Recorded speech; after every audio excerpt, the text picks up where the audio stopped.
It was a cloudy afternoon in Washington, D.C., and the air carried a heaviness that matched the quiet unease inside the little diner on Maple Street. The place wasn't fancy, just an old-fashioned diner with chrome stools, a jukebox that hadn't worked in years, and a smell of coffee that lingered in the air like an old memory. In one of the booths near the window sat Robert Johnson, a man in his early 60s. His eyes were gentle, the kind that carried a lifetime of stories, but his back was slightly bent from years of labor. He wore a simple brown jacket and a cap that had seen better days. Robert wasn't wealthy, nor was he a man who sought attention. He had lived most of his life quietly, raising his family, working long shifts, and putting others before himself. That afternoon, Robert only wanted a warm meal and a little peace. He looked out the window while waiting for his plate of chicken and mashed potatoes, thinking of his son, Michael Johnson. Michael had built a life very different from his father's. He worked in the most secure halls of America, the White House, where every day brought responsibility, discipline, and decisions that mattered. Robert felt proud of him, though he didn't talk about it much. He wasn't a man who bragged. Inside the diner, a few regulars sat scattered across the booths. A group of police officers still in uniform had stopped by for lunch. Their laughter was loud, their voices carrying across the room as they swapped stories about their morning. The waitress, an older woman named Nancy, moved between tables with the grace of someone who had worked the same job for decades. Robert quietly stirred his coffee, his thoughts drifting. He remembered Michael as a boy, running through their backyard, pretending to be a superhero. Life had been hard back then. Robert worked double shifts at the factory, and his wife, Margaret, held the family together. Now Margaret was gone, and the house felt emptier, but Michael's success gave Robert comfort.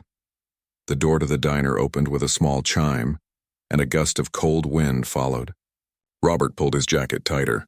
He wasn't looking for conversation, but he noticed the eyes of some of the officers glance toward him. Something in their look made him shift uncomfortably. He lowered his gaze to his plate as Nancy finally brought his meal. "Here you go, honey," she said kindly, placing the food in front of him. Nancy gave him a warm look. She had served him before and knew he was always polite, always tipped when he could, even when it was just a few coins. But across the room, whispers began among the officers. One of them, a tall man with a sharp jawline, muttered something to his colleagues. Robert couldn't hear the words, but he could feel the change in the air. He had lived long enough to know when he was being judged, when someone had already decided something about him without knowing his story. Robert's hands trembled slightly as he cut into his food. He tried to ignore it. After all, he had faced far more difficult days in his life. A diner was supposed to be a safe, ordinary place. Meanwhile, across the city, Michael Johnson walked briskly through the halls of the White House. He wasn't just an ordinary employee. He had worked his way up from the bottom, earning trust, proving himself in silence until finally he was appointed chief of security. Every day he oversaw the protection of the nation's leaders. He knew every protocol, every hidden corner of the building, every weakness that needed to be guarded. Michael carried himself with quiet authority. He wasn't loud or boastful. Instead, he believed in discipline and respect. Those who worked under him admired his fairness. But on that very afternoon, as Robert sat in the diner, Michael had no idea what his father was facing. He had promised himself to check on his dad later that evening, maybe bring him dinner, maybe sit with him for a while so the old man wouldn't feel so alone. Michael often felt guilty for not spending enough time with Robert. His job demanded so much of him, and though his father never complained, Michael could see the loneliness in his eyes. His father had given him everything, his time, his sacrifices, his strength, and now it was Michael's turn to be there for him. Back at the diner, Robert tried to focus on his meal, but the laughter from the officers had shifted. Their tone was no longer light. It carried an edge now, something sharp and uncomfortable. "Everything all right here, sir?" one of the officers finally asked, walking toward Robert's booth. Robert looked up, startled. He gave a small nod. "Yes, sir. Everything's fine." The officer studied him for a long moment, his expression unreadable. Robert's heart beat faster, though he had done nothing wrong. He was just an old man trying to enjoy his food. Still, he felt like he was under a spotlight. Nancy, noticing the tension, hurried over. "Can I get you gentlemen anything else?" she asked, trying to shift their attention. But Robert already felt the weight of judgment pressing on him. He lowered his eyes again, silently praying the moment would pass. What Robert didn't know was that this small encounter, this ordinary afternoon in a quiet diner, would soon ripple far beyond these walls. The people here saw only an old man with worn clothes and tired eyes. They had no idea who he was connected to, no idea that his son was one of the most trusted men in the nation's capital. They misjudged him, as many had done before, and that misjudgment was about to change everything. As Robert finished his meal, he reached for his wallet. His fingers fumbled a little. Age had made small tasks slower. He set a few bills on the table, enough to cover the meal and leave Nancy a small tip. He always believed in gratitude, even in moments when life wasn't kind to him. Outside, the clouds grew darker, and rain began to patter against the window. Robert put on his cap and slowly stood. The officers still watched him, their eyes heavy with suspicion. Robert pretended not to notice, though inside his chest a familiar ache stirred, the ache of being seen but not truly known. He stepped outside into the rain, his old jacket barely keeping him dry. Each step was heavy, but he walked with dignity. He had learned long ago that no matter how others treated him, he could not let them take away his quiet strength. Inside the diner, Nancy shook her head softly. She had seen too many good people misjudged in her lifetime, and somewhere in the city, Michael's phone buzzed. A call was coming in, one that would pull him into his father's story in ways neither of them could have predicted. The rain fell harder as Robert Johnson walked down Maple Street, his jacket darkening with every drop. His cap shielded little from the water, but he didn't mind too much. He had lived through storms before, not just the kind that came from the sky, but the kind that tested a man's spirit. As he moved slowly along the sidewalk, he thought about Michael. His son was always busy, always surrounded by people in suits, earpieces, and sharp uniforms. Robert never complained about it, though deep inside he longed for the days when Michael was just a little boy racing through the yard calling out, "Daddy, watch me." Robert's feet ached and his knees protested with every step, but he kept walking. The diner's encounter still lingered in his chest like an unwanted shadow. He wondered why some people were so quick to judge. Was it the way he looked?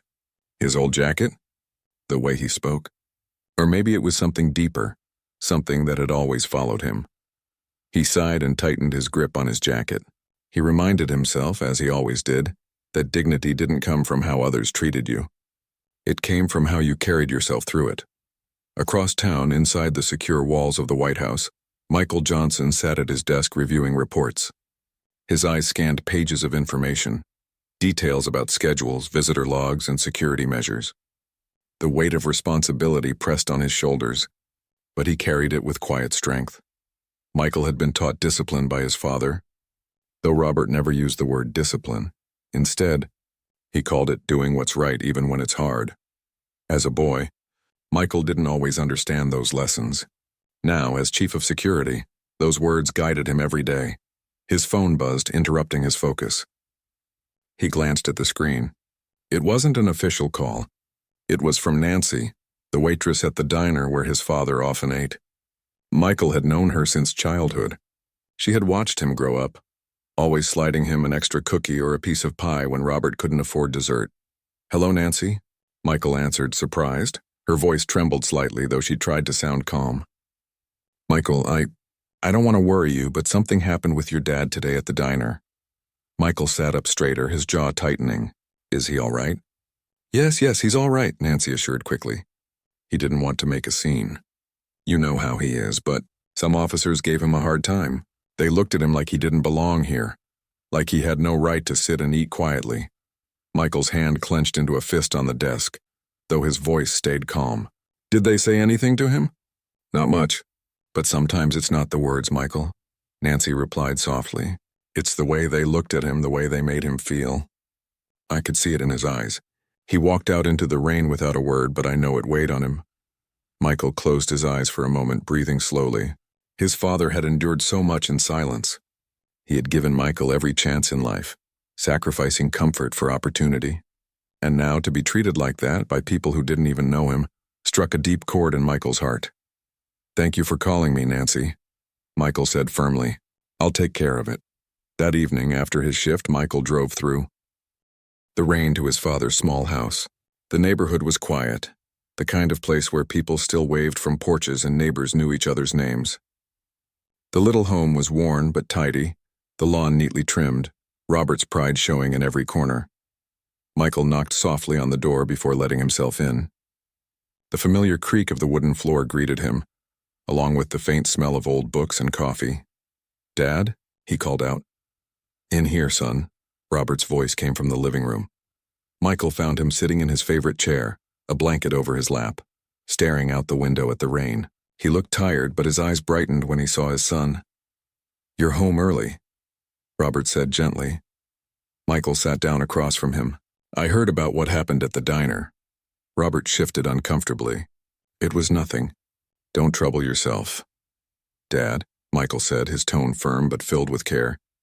"You've spent your whole life protecting me, making sure I had a chance. It's my turn now. No one should make you feel small. Not after everything you've done." Robert gave a small smile, though sadness lingered in his eyes. "Life isn't always fair, son. I've learned to carry it quietly. I don't want you wasting your strength on me." Michael leaned forward, his voice steady. "You're the reason I have this strength. The reason I can do what I do. You may see yourself as just a man in an old jacket, but to me, and to this country, you're more than that. And I won't let anyone forget it." Robert blinked, his throat tightening. He didn't often cry, but in that moment he felt the weight of his son's words. Later that night, Michael sat alone in his car outside his father's house. Rain tapped gently on the windshield as he thought about the years that had passed. He remembered his father working long nights, never complaining even when his hands were raw from labor. He remembered his mother's soft voice urging Michael to study hard because his father was giving everything for his future. Michael's heart burned with determination. This wasn't just about the diner. It was about respect, about dignity, about reminding people that every person carried a story unseen. The next morning, Michael arrived at the White House earlier than usual. His colleagues noticed the intensity in his eyes, the way he walked with purpose. They didn't know what had sparked it, but they could feel something had shifted. He reviewed his schedule, but his mind kept drifting back to Robert. The image of his father sitting quietly in that booth enduring silent judgment would not leave him. Michael knew he couldn't erase every unfair moment in the world. But he could make sure his father was never treated like that again.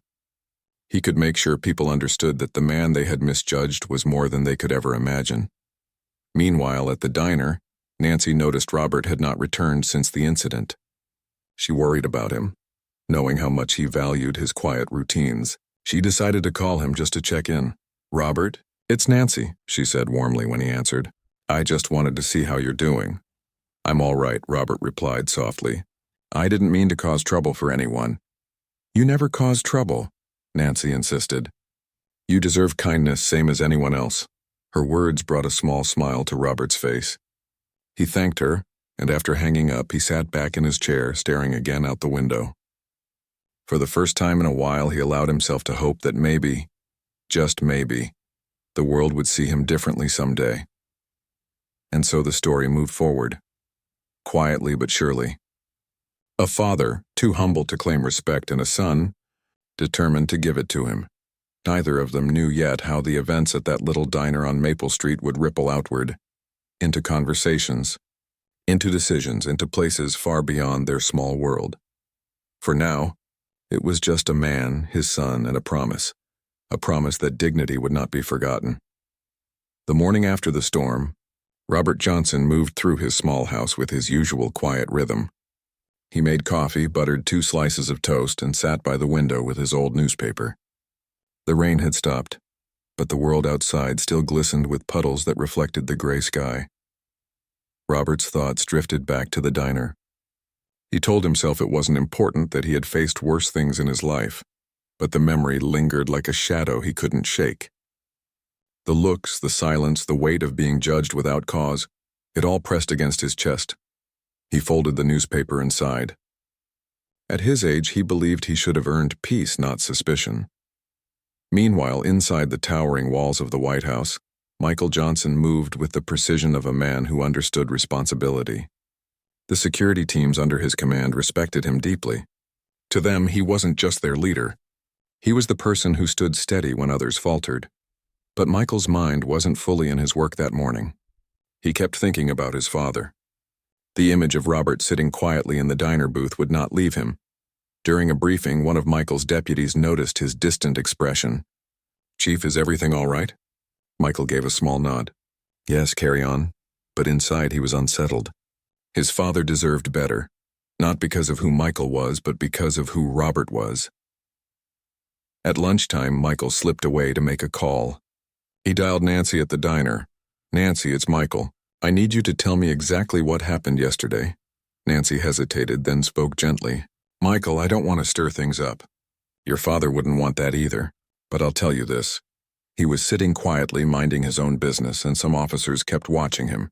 They didn't say much, but their eyes said plenty. He finished his food quickly and left without a word." Michael's jaw tightened. "Thank you, Nancy. You've always looked out for him." "You know I care about your father," she replied warmly. "He's a good man, Michael. A man of respect. He deserves to be seen for who he really is." Michael hung up, feeling both gratitude and determination. His father's dignity was not negotiable. That evening, Michael visited Robert again. He found him in the living room, polishing an old photo frame. Inside it was a picture of Robert, a much younger man, holding little Michael on his shoulders. Michael sat beside him. "Dad, do you remember this day?" Robert chuckled softly. "Of course. You insisted on climbing my shoulders even though you were already getting too heavy. Your mother laughed the whole time." Michael smiled, but then his tone grew serious. "Dad, why didn't you tell me about what happened yesterday?" "Nancy had to call me." Robert placed the frame back on the shelf. "Because it wasn't worth troubling you.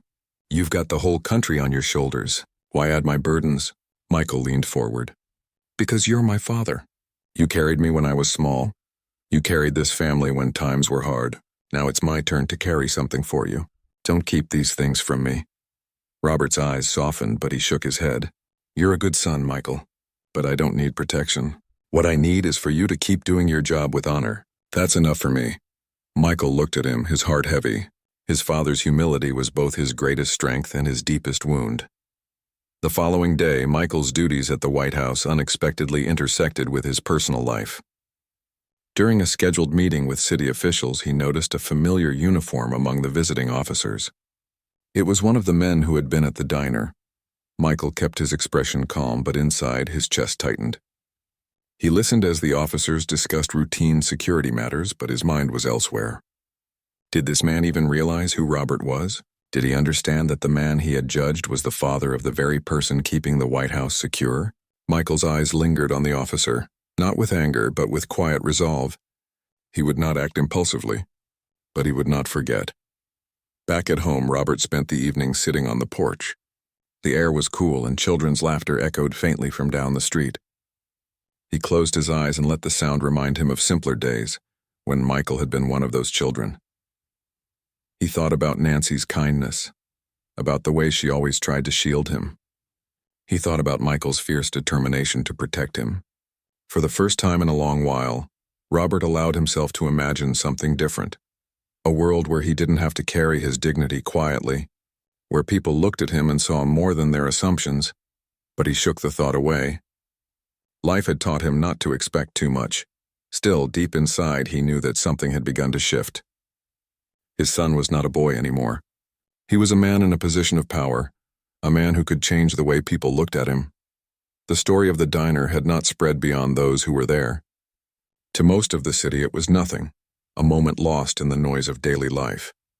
But for Robert and Michael, it had become a quiet turning point. Michael could not change the past, nor erase every unfair moment his father had endured. But he could use his position, his voice, and his determination to make sure Robert was seen. Not just as a man in a worn jacket, but as a man who had given everything for his family. And Robert, though hesitant, began to see that his son's fight for him was not a burden. It was love. It was honor. The quiet truths between them grew stronger. A father who carried pain in silence, a son who refused to let that silence define him, and a bond that no misjudgment could break. As the week went on, Michael made a decision. He would take Robert with him to an upcoming White House event. Not for show, not to prove a point, but to let his father stand in the place his sacrifices had helped build. It was time, Michael thought, for the world to see the man behind the uniform he wore, and Robert, though reluctant, would soon find himself walking halls he had never imagined, carrying with him the quiet dignity that had always been his greatest strength. Saturday morning was clear and bright, the kind of day that made the city look polished and alive. Robert Johnson stood in front of his small closet, staring at the few jackets and shirts hanging neatly inside. He wasn't used to thinking about clothes. For most of his life, he had worn what was practical, something strong enough for work, warm enough for winter, or simple enough for Sunday service. But today was different. Today, Michael had asked him to come to the White House. Robert's hands lingered on a navy blue blazer. It wasn't new, but it was the best one he had. He pulled it out and brushed it carefully, making sure there were no creases. He paired it with a clean white shirt and his oldest but shiniest shoes. When he caught his reflection in the small mirror by the door, he paused. The man staring back at him had lines carved deep into his face, hair that had thinned and grayed, and shoulders bent slightly by years of work. He wondered for a moment if he belonged in a place as grand as the White House. Still, he whispered to himself, "You'll be fine, Robert. Just walk with dignity." Michael arrived soon after, dressed in his sharp suit, his posture tall and steady. When he saw his father waiting by the door, his expression softened. "You look good, Dad," Michael said with a proud smile. Robert chuckled. "This old jacket? It's been with me longer than you have." Michael placed a hand on his father's shoulder. "Then it's perfect. Come on, let's go." The drive to the White House felt surreal for Robert. He had seen the grand building many times on television, but seeing it up close with its tall gates and immaculate grounds was different.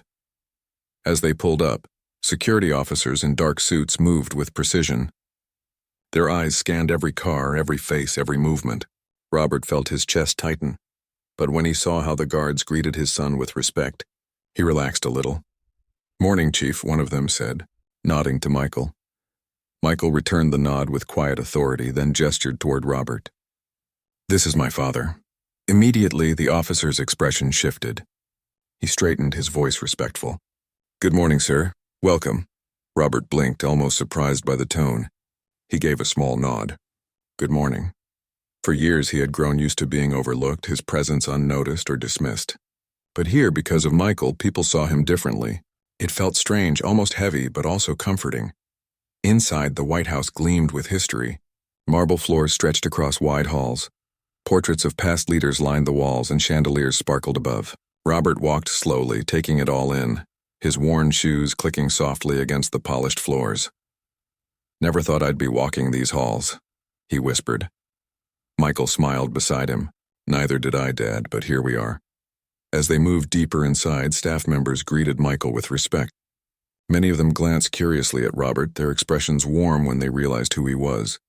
"This is my father, Robert Johnson," Michael introduced whenever someone asked, and each time Robert felt a quiet swell in his chest. To be recognized not for his appearance, not for assumptions, but simply as Michael's father. It was a feeling he had never known. In one of the main rooms, an event was being prepared. Officials, staff, and guests were arriving for a ceremony recognizing the security team. Michael had insisted his father be present. As they entered, conversations quieted for a brief moment. All eyes turned toward them. Robert shifted uncomfortably, but Michael stood tall, guiding his father forward. "This is the man I told you about," Michael said to one of his colleagues. "The man who taught me what strength really means." The words struck Robert deeply. His son wasn't just including him.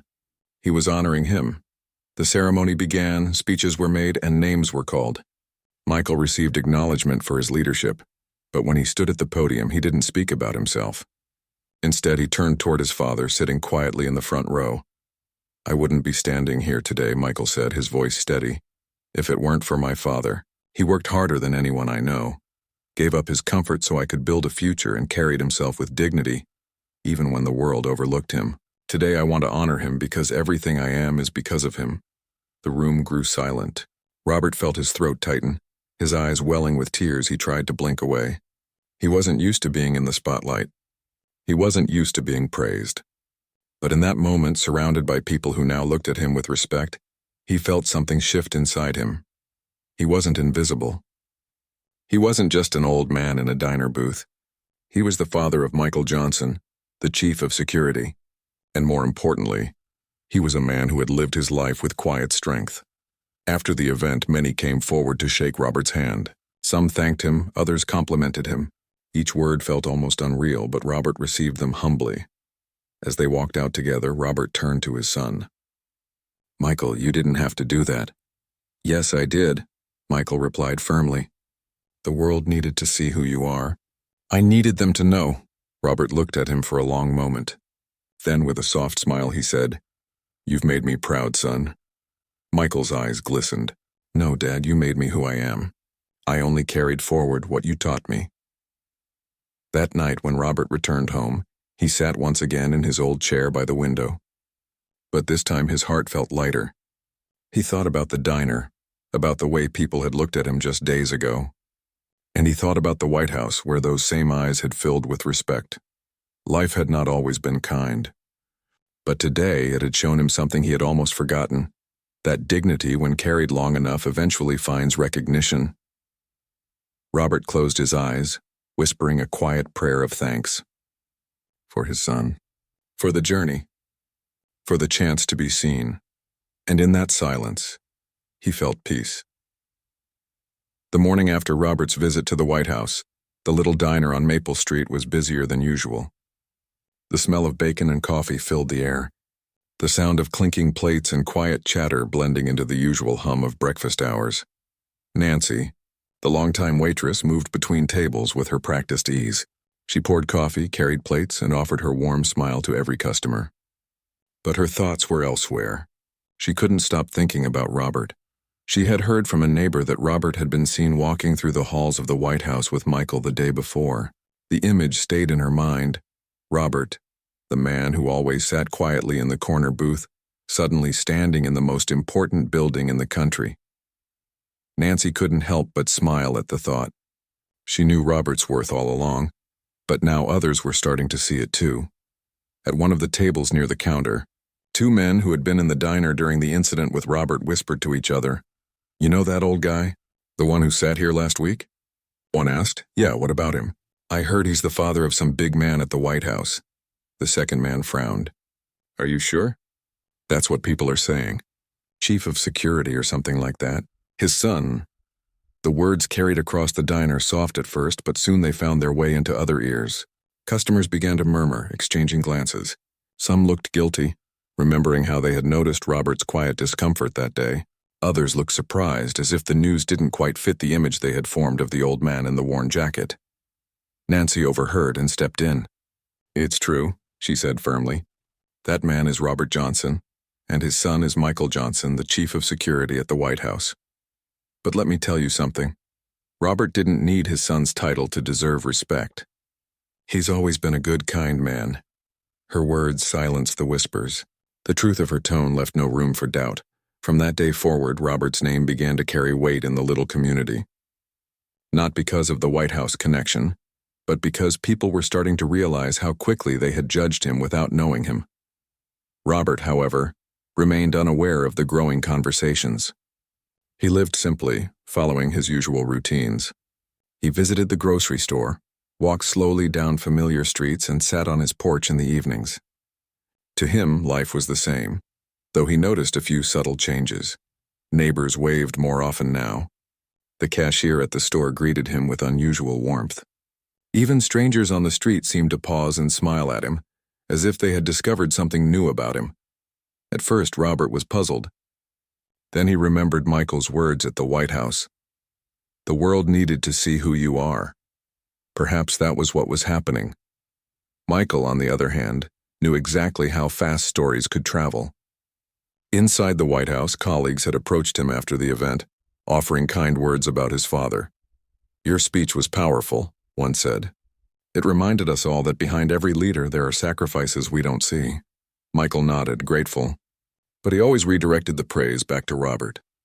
He wanted people to understand that his father wasn't just a quiet old man.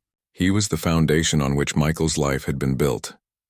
One afternoon, Robert returned to the diner for the first time since the incident. The rain had passed and sunlight streamed through the glass windows, making the chrome counters gleam. When he stepped inside, the usual chatter quieted for a moment. People turned, their eyes following him, but this time there was no suspicion in their gaze. There was respect. Nancy rushed over with a smile. Robert tipped his cap politely. She guided him to his usual booth, and soon the conversations in the diner resumed, though now they carried a different tone. A few people even nodded to Robert as he passed, small gestures of acknowledgement. When his plate of food arrived, Robert ate slowly, aware of the change around him. He wasn't seeking attention, but the atmosphere felt lighter, warmer. For once, he didn't feel invisible. As Robert finished his meal, one of the officers who had been there during the incident approached his booth. His face was thoughtful, almost uncertain. "Mr. Johnson," the officer began, "I wanted to say, I misjudged you the other day. I shouldn't have." Robert looked up, his expression calm. "Thank you for saying that," he replied quietly. The officer nodded, then stepped back, leaving Robert to his meal. Nancy, watching from behind the counter, felt her heart swell. It wasn't just about the apology. It was about recognition. The community was beginning to learn a lesson Robert had carried his whole life, that dignity doesn't always come with titles or wealth, but with the way a person lives. Later that evening, Robert sat on his porch watching the sun dip below the horizon. Michael joined him carrying 2 cups of coffee. "You went back to the diner today," Michael said. Robert raised an eyebrow. "How do you know?" Michael smiled. "Nancy called me. She said it went well." Robert chuckled softly. "Word travels fast around here." They sat in silence for a while, sipping their coffee, listening to the crickets begin their song. Finally, Robert spoke. "Son, I never wanted you to feel you had to defend me. I've lived my life quietly. That was enough." Michael shook his head.